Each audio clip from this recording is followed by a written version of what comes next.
Pokemon Colosseum, released in 2003 in Japan and 2004 for everywhere that isn't Japan, is a three-dimensional role-playing game where you explore the desertous region of Ore and capture various Pokemon to build your own team of obedient badass monsters that inexplicably obey your every order. However, unlike the other games with the word Pokemon in the title, this game was not developed by Game Freak. It was developed by Genius Sonority, a small company created for the sole purpose of creating Pokemon games for the Nintendo GameCube. This game is also the first 3D Pokemon game with a fully fleshed story. How does it compare to the main series Pokemon games? Well, let's dive in and review this oddity of a game and find out.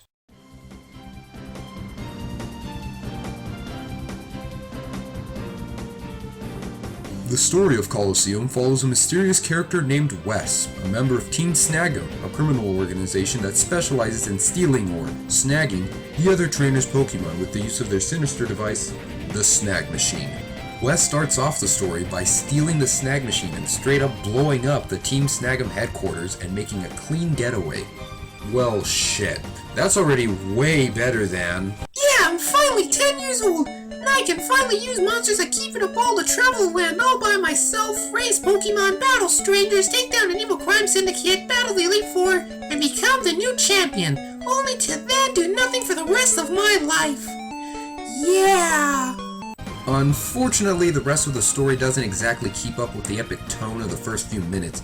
It actually devolves a little and turns into the generic, "Oh no, those dudes are evil! Stop them, please!" The major difference that sets this game apart from the traditional Pokemon games is the fact that your goal isn't only to stop the evil crime syndicate, it's to capture their Pokemon. Well, not all their Pokemon, only a specific kind of Pokemon that was created by the main antagonist of the game, called Shadow Pokemon. These Pokemon have scientifically had the door to their hearts shut, whatever the fuck that means. These Shadow Pokemon are peppered throughout the game, and it is your job to capture all the Shadow Pokemon and purify their hearts so that they may love and feel compassion again. Jesus, and I thought Disney was all full of lovey-dovey bullshit. The main antagonist of the game is Cypher, an evil organization hell-bent on world domination. They are very generic, and their motives aren't clear other than, "We must take over the world!" They also come across as very comical and not at all threatening. The only one of their members that outshines the generic villains is Mirror B, a dance-crazed admin of Cypher who's all about dancing and has a nice little beat every time he's on screen. I mean, just listen to this. You can't tell me that this doesn't sound funky to you. Come on.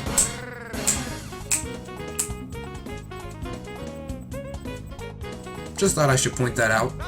The other characters aren't too memorable either, and none of them contribute to the main story, except for spoon-feeding you exposition. That's it. Basically, the story isn't the strongest in the series, but nobody plays Pokemon for just the story. No, we play Pokemon for the...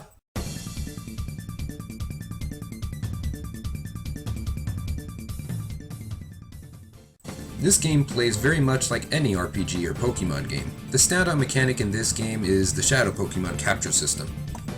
This can be a hit or miss with people, but for me it was a hit. You basically have to battle a plethora of trainers, some of which are quite difficult, and as you are struggling to beat the shit out of them, you also have to worry about capturing their Shadow Pokemon. What makes this even more challenging is the fact that all Shadow Pokemon come equipped with Shadow Rush, a non-type based attack that does a decent amount of damage on the target, but the user receives recoil damage as well, meaning that every single Pokemon you're intended to capture and raise as your own may potentially knock itself out, die, and you'll never see it again. So, good luck with that. The limited amount of Shadow Pokemon you can capture is incredibly restrictive, but it does give the game a bit of a tactical feel. However, the selection of Pokemon, aside from being retardedly small, isn't the best. The selection of Pokemon in this game is very underwhelming, even near the end of the game where you're presented with such stellar Pokemon such as... Delibird, the mentally challenged Santa Pokemon. Sunflora, the mentally challenged anthropomorphic sunflower Pokemon. Milk Tank, the cow. And the ultimate Shadow Pokemon in this game that has a small amount of build-up to him isn't even a legendary. I mean, it isn't a bad Pokemon by any means, but it still isn't as good as a legendary Pokemon. All in all, the gameplay is fine and forgivable, and well, it is a Pokemon game. You are gonna have fun with this, trust me. You cannot not have fun with this game. It's Pokemon. Who doesn't like Pokemon? And if you don't like Pokemon and you're watching this, I don't know why you're here. Go away. I don't like you.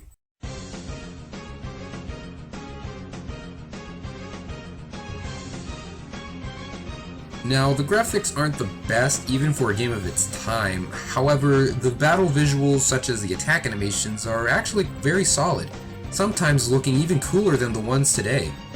The music in this game is definitely among my favorite for the GameCube, and it perfectly captures the tone of the game in its various locations. And speaking of locations, the overall level design in this game is, well, average. It's nothing spectacular or revolutionary for the main series games. However, neither are the main series games most of the time.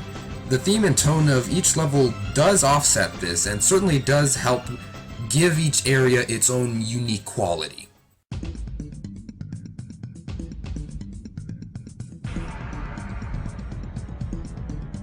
The replay value of this game is rather low compared to other entries in the Pokemon series. In the main Pokemon games, you have the ability to go back, capture more Pokemon in past areas to train, battle, or trade them.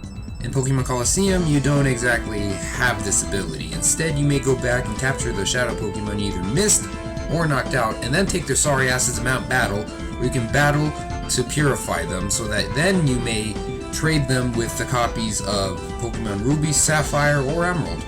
Honestly, there isn't much to do in the game once you beat the story mode other than this tedious side mission of going to Mount Battle in the main menu and fighting all 100 trainers in Mount Battle to get yourself your own Ho-Oh, which was pretty good back in the day when it cost an arm and a leg to obtain that fucker, but nowadays it's easy to get any Pokemon you want with the new games. Basically, once you beat everything in the game, the only thing that's fun after that is to play the story mode again with some sort of a self-imposed challenge of sorts, like only using certain Pokemon or not using them once they faint. And trust me, it's fucking hard to beat this game with challenges like that. So, have fun with that.